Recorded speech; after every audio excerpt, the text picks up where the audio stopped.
This isn't theater. This is a problem. I'm not interested in photo ops. I'm interested in solving a problem.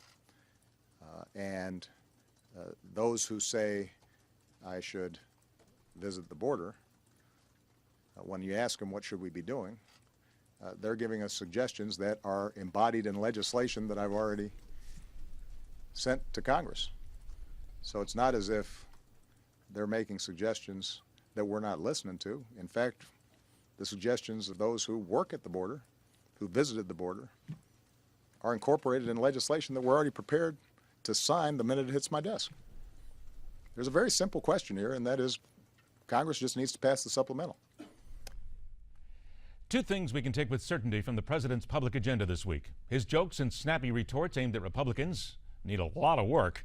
And the legend of Minnesota Fats has absolutely nothing to worry about from what he did in Denver. Other than that, we really don't have much solid to take away from more immigration dueling and little or nothing actually getting done inside the Beltway.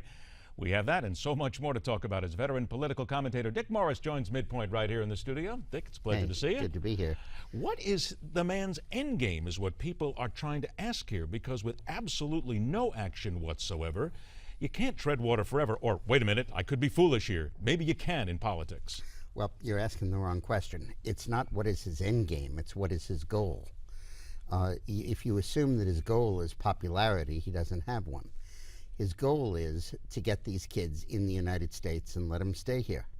His goal is to fudge the border between refugees fleeing a war and kids coming in immigration.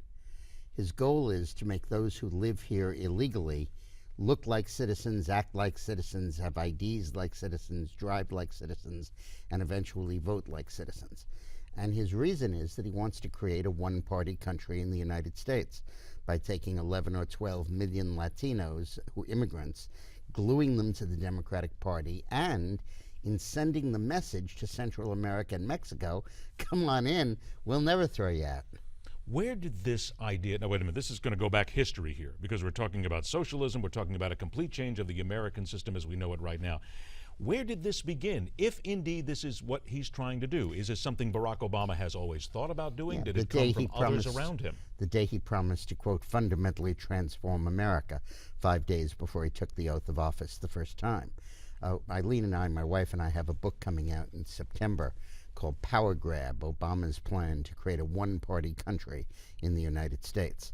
His vision is just like the Peronists ruled Argentina and the PRI ruled Mexico and the Kuomintang ruled China, to create a one-party democracy and give the Democratic Party a permanent edge. And he doesn't care much about popularity. What he cares about is demographics. Now let's talk about those who will fight him on this, and of course we are talking about the Republicans now and those who disagree with him. I want everybody to hear a soundbite here. This is the president on immigration and specifically aiming his comments at the Republicans.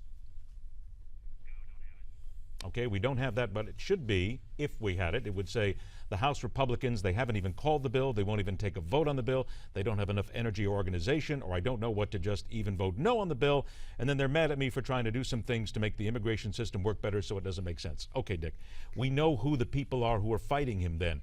How successful are they to this point, and where do they need to take it from right here today in order to fight what he's doing? Well, I think that obviously the Republicans don't want to pass the bill and don't want to take any action because it'll go to the conference committee and you'll have a, quote, compromise.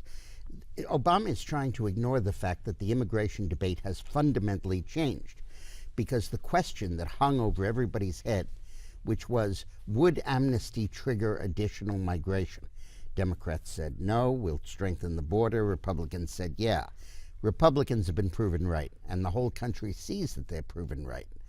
And therefore, immigration, as I think, now tied with Obamacare as the leading issue against the president, because it is very clear to everybody that all his solution will do is add to the problem.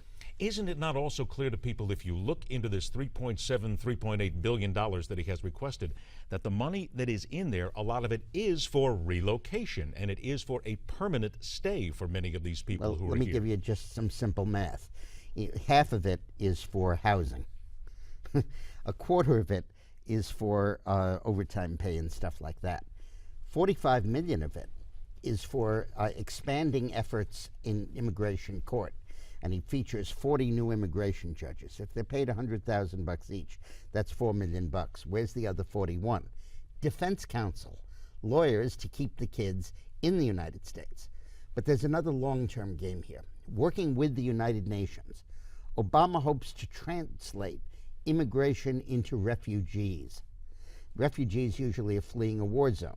He's going to try and pretend Guatemala, and El Salvador, and Honduras are a war zone because of the drug violence. And what we see as illegal immigrants, he'll see as asylum seekers.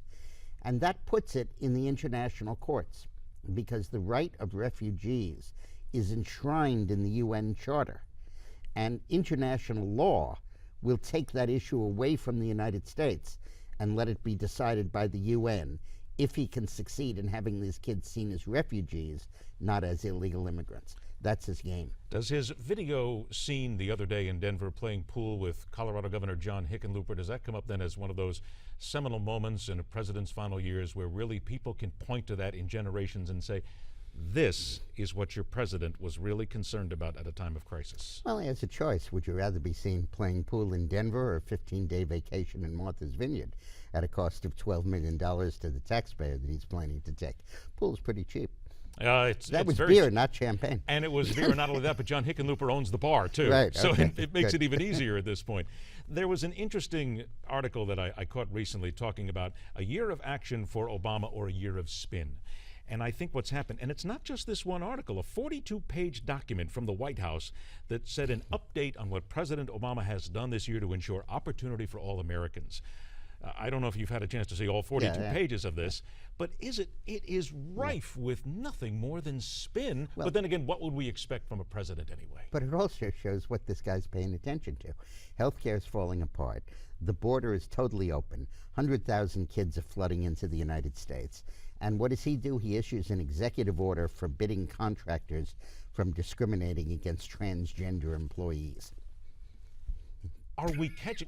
Is America, though, catching up to this, Dick? Yeah, I think it is. I think that Obama has now fallen again to his low point, 40, and I think he's headed south. I think that the Denver pool hall shot was sort of a way of saying, I don't give a damn. Do you see others like Udall in Colorado trying to distance themselves as quickly as possible and just Well, nobody run? showed up. Of course, he didn't show up for the first event, for the public event. Showed up later, of course, for a private event. But it does seem as if we're now at that point where, and even the White House now is scolding Democrats who are taking the president to charge here. One thing I'd like to talk about just in the few minutes we have left, if I can. Please. Elizabeth Warren can beat Hillary Clinton. You think that's a real possibility that she will get involved? I think she'll run. I think she may run, and if she runs, I'm not saying she will, but I'm saying she can beat Hillary Clinton. She's a woman just like Hillary, and she can raise Hillary's income sources against her, the Goldman Sachs, the crony capitalism, and all of that stuff, because that's Warren's issue. And I challenge anybody to tell me one thing that Hillary can say against Elizabeth Warren where she's better, other than the concept that I can win and you can't.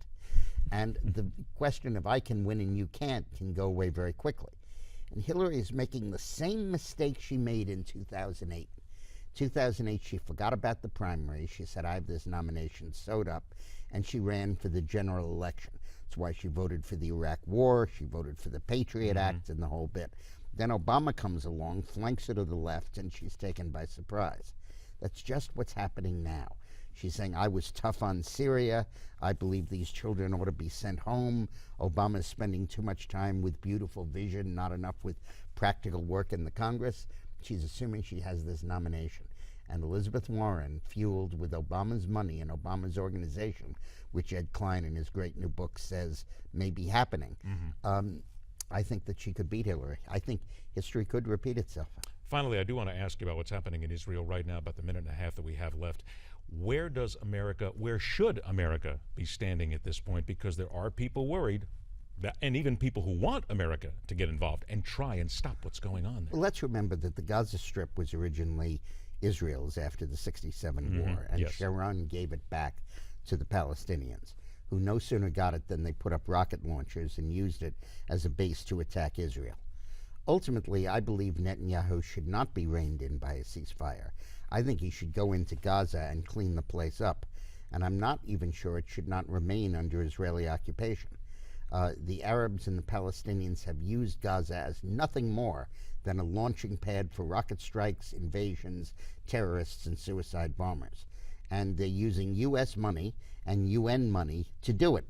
And I think that Netanyahu wants a confrontation with Hezbollah, a confrontation with Hamas, to get rid of them. And unlike the previous times when Israel held back its military might, now I think he's just going to let go.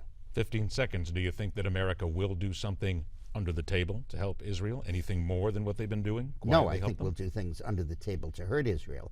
And Obama will demand a ceasefire and maybe vote against Israel in the UN. But I don't think Netanyahu is going to pay the slightest bit of attention. I don't think he's paying a lot of Bibi attention was a now. client of mine years ago. I did not know that. See, but now we know all these things. Dick, it's always a pleasure to see you. to be Please, here come with on you. back down Yes, again. I Come on will. to the studios again. All right, coming up next, from dueling verbiage in Washington to a president shooting pool in the Rocky Mountains, we've talked about all that. Now we need to move to that other big issue we're talking about, and that is immigration. What is happening at the border and what the people on the ground are seeing as well. That and a whole lot more coming up right here as MidPoint continues, where we question everything.